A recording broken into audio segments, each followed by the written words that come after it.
அவர் சொல்லியிருந்தார். இந்த மாதிரி மத நல்லிணக்கத்தை கெடுக்கக்கூடியவர் அவரை எம்பி பதவியிலிருந்து நீக்க வேண்டும் என்று நான் கேட்கின்றேன். அங்கே போய் ஆள்களை அழைத்து கொண்டு மலையில் போய் பிரியாணி சாப்பிட்டார் என்று சொன்ன அண்ணாமலை பதவி விலகுவாரா? அதை நிரூபிக்கவில்லை என்றால் நான் அங்கே போய் கூட்டத்தினரை அழைத்து கொண்டு மலையில் சென்று பிரியாணி சாப்பிட்டதா சொன்னால் நான் பதவி விலகுவதற்கு தயார். அவர் சொன்ன குற்றச்சாட்டை நிரூபிக்கவில்லை. தமிழக பாரதிய ஜனதா கட்சியினுடைய தலைவர் பொறுப்பிலிருந்து அண்ணாமலை பதவி விலகுவாரா? அந்த பொறுப்பிலிருந்து அவர் விலகுவாரா?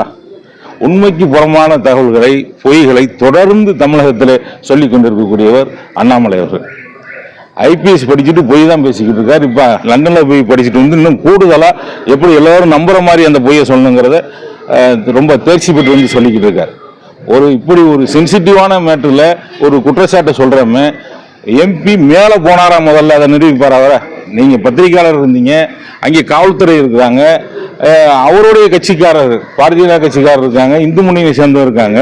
நான் மேலேயே போகல, கீழே போய் மேலே போகிறவங்களுக்கு என்னென்ன இருக்கு, அவங்களுக்கு என்னென்ன தடைகள் இருக்கு, என்னென்ன சிரமம் இருக்குன்னு பார்க்க போகிறோம். அதையும் என்ன ராமநாதபுரத்து எம்பி அங்கே எப்படி போனார், எதுக்கு போகிறாரு?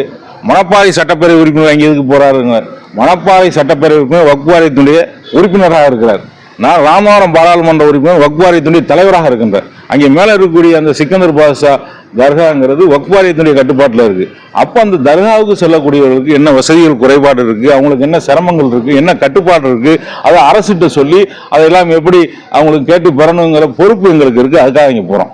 முக்கியமாக எங்களுடைய கட்சியை தான் நாங்கள் நல்லிணக்கத்துக்காக, ஒற்றுமைக்காக, அதுக்காக தான் தொடர்ந்து கடந்த சுதந்திர இந்தியாவில் 75 ஆண்டுகளுக்கு மேலே போராடிக்கிட்டு இருக்கோம். எங்களுடைய வரலாறு இந்திய யூனியன் முஸ்லீம் லீக்குடைய வரலாறு, இந்த தமிழ்நாட்டில் இருக்கக்கூடிய எல்லாருக்கும் பாரதிய ஜனதா கட்சியினுடைய வரலாறு இருந்தது. நேற்றிலிருந்து முழுமையாக இந்த சம்பவத்தில் பாரதிய ஜனதா கட்சியுடைய அத்தனை தலைவர்களும் தவறான தகவல்களை பரப்பிக்கிட்டு இருக்காங்க. அத்தனை பேரும் ஒரு எம்பி போய் அப்படி செய்யலாமா, மேலே போய் பிரியாணி சாப்பிடலாமா? முதல்ல தர்காவுக்கு போகிறாங்க, பிரியாணி சாப்பிட்றாங்களா, சைவம் சாப்பிட்றாங்களா, இவங்க ஏன் கேட்குறாங்க? கோயிலுக்கு போகல, அவங்க தர்காவுக்கு போகிறாங்க. கோயில் வளாகத்தில் போய் பிரியாணி சாப்பிடல, கோயிலில் போய் சாப்பிடல, கோயிலுக்கு போகிறவங்களும் கிடையாதுங்க. தர்காவுக்கு ஆண்டாண்டு காலமாக அங்கே ஆடு கோழி அறுத்து அங்கே சாப்பிட்டு இருக்கிறவங்க, தர்காவுக்கு போகிறவங்களுக்கு ஏற்கனவே அந்த சமையல் பண்ணி அறுத்து சாப்பிட்டுக்கிட்டு இருக்கிறவங்களுக்கு இப்போ தடை இருக்கிறதா சொன்னாங்க. அதைத்தான் நம்ம பார்த்தோம்.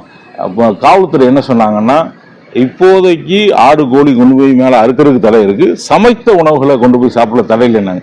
அப்போ இங்கே மதுரை மாநகர் ஃபுல்லாக காவல்துறைக்கு தடுக்கிறதா சொன்னாங்க. அப்போ சமைத்த உணவு அங்கே எடுத்துகிட்டு போய் சாப்பிட்டவங்க போட்டோ பகிர்ந்தாங்க. அந்த போட்டோவை நானும் பகிர்றேன். சமைத்த உணவை அங்கே கொண்டு போய் சாப்பிட்றதுல எந்த தடையும் கிடையாது. காவல்துறை தடுக்கலை, தவறான தகவலை சொல்ல வேணாம். அந்த சாப்பாடை கொண்டு போய் அங்கே சாப்பிட்டவங்க போட்டோ பகிர்ந்துருக்கான்னு அதை நான் பகிர்றேன். இது காவல்துறை அனுமதிக்கக்கூடிய விஷயம். காவல்துறை ஆடு கோழியை கொண்டு போகிறதுக்கு அனுமதிக்கலை. அனுமதி மீறி யாரும் அங்கே போய் சாப்பிடலை. அசைவ உணவு கொண்டு போகிறதுக்கு தடை கிடையாது, சமைத்த உணவுகளை இன்னைக்கு. ஆனால் ஏற்கனவே அங்கே கொண்டு போய் சமைக்கிறதுக்கும் தடை இல்லாமல் இருந்தது. இவர் குழப்பத்தை ஏற்படுத்தணும், பிரிவினை ஏற்படுத்தணும், ஒற்றுமையை குலைக்கணும். ஒரு மத நல்லிணக்கத்துக்கான ஒரு தர்காவாக இருக்கு, அங்கே மற்ற மதத்தினரும் போய் வழிபடுறாங்களே, இதை எப்படி கெடுக்கணுங்கிறதுக்காக புதுசாக இப்போ ஒரு பிரச்சனையை கிளப்புறாங்க. இது அங்கே இருக்கக்கூடியவர்களுக்கு, மதுரையில் உள்ளவர்களுக்கு எல்லாருக்கும் தெரியும். இது விவகாரத்தில் பாரதிய ஜனதா கட்சியை தவிர எந்த கட்சியுமே இதை சொல்லலை. ஏன்னு கேட்டால் இவர்கள் அரசியல் பண்ணுறாங்க, இவங்க மதத்தை வைத்து அரசியல் செய்யக்கூடியவங்க எல்லாருக்கும் தெரியும். உண்மை ஹெச் ராஜா அதுதான் சொன்னேன். அதாவது கைது செய்யணும்னு அவர் சொன்னவங்க எம்எல்ஏ போய் ஆய்வு செய்யிட்டு வராரு, நானும் போய் ஆய்வு செய்கிறேன். அவங்க ஆய்வு செய்கிறதே தவறுன்னு எப்படி சொல்ல முடியும்? நாங்கள் வக்ஃப் வாரியத்தின் கட்டுப்பாட்டில் இருக்கக்கூடிய ஒரு தர்கா பள்ளிவாசலுக்கு ஏதாவது பிரச்சனை வருகின்ற போது நாங்கள் அதை ஆய்வு செய்து தமிழக அரசினுடைய கவனத்துக்கு கொண்டு போய் சொல்லி அந்த பிரச்சனை தீர்க்கணும். அவர் உறுப்பினராக இருக்காரு, நான் வாரியத்தினுடைய தலைவராக இருக்கிறேன்.